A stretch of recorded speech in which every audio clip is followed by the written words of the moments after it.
Hello, Mark. I'm Lisa, and my number is S03411035. And I'm going to read the Eulogy for the Martyred children. This afternoon we gather in the quiet of this sanctuary to pay our last tributes of respect to these beautiful children of God. They entered the stage of history just a few years ago, and in the brief years that they were privileged to act on this mortal stage, they played their parts exceedingly well. Now the curtain falls. They move through the exit. The drama of their earthly life comes to a close.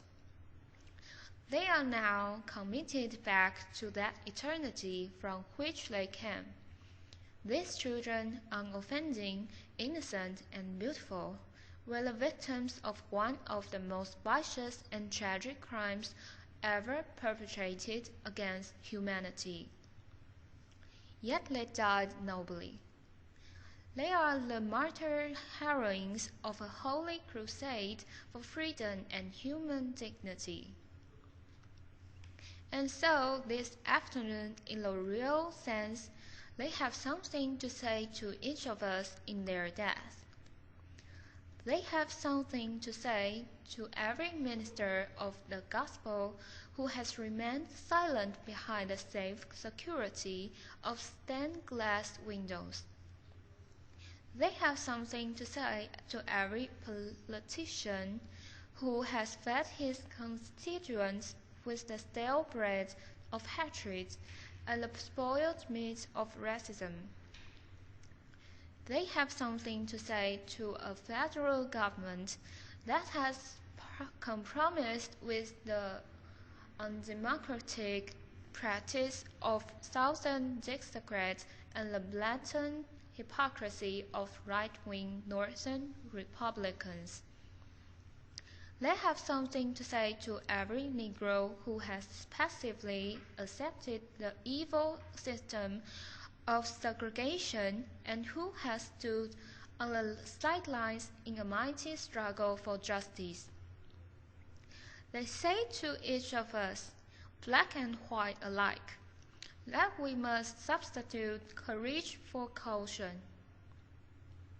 They said to us that we must be concerned not merely about who murdered them, but about the system, the way of life, the philosophy which produced the murderers.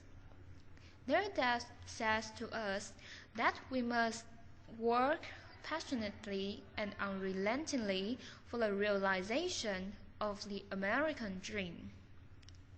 And so, my friends, they did not die in vain.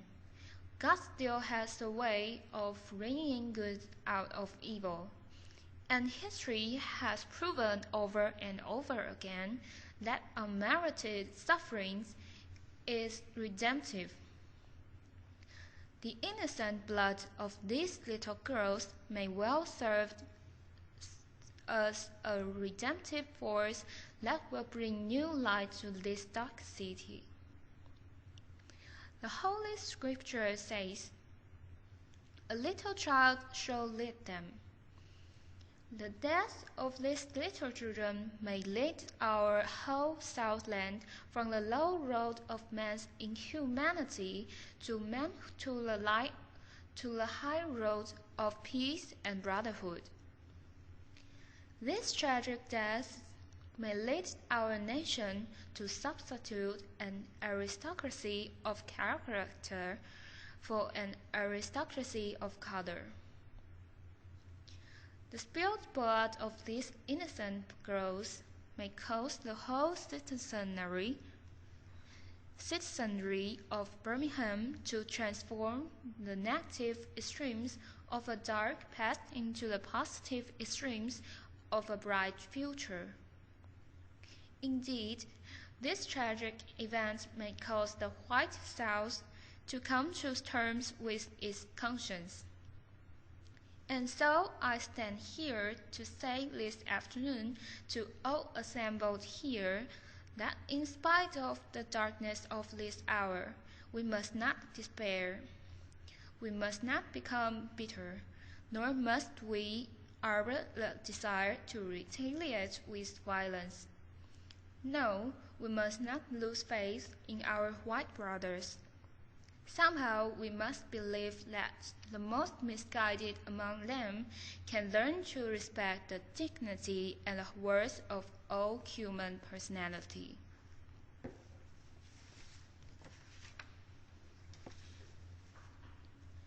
May I now say a word to you, the members of the bereaved families. It is almost impossible to say anything that can console you at this difficult hour and remove the deep clouds of disappointment which are floating in your mental skies.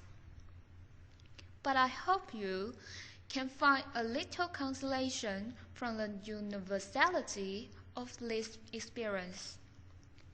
Death comes to every individual. There is an amazing democracy about death. It is not aristocracy for some of the people, but the democracy for all of the people. Kings die and beggars die. Rich men and poor men die. Old people die and young people die. Death comes to the innocent and it comes to the guilty. Death is the irreducible common denominator of all men. I hope you can find some consolation from Christianity's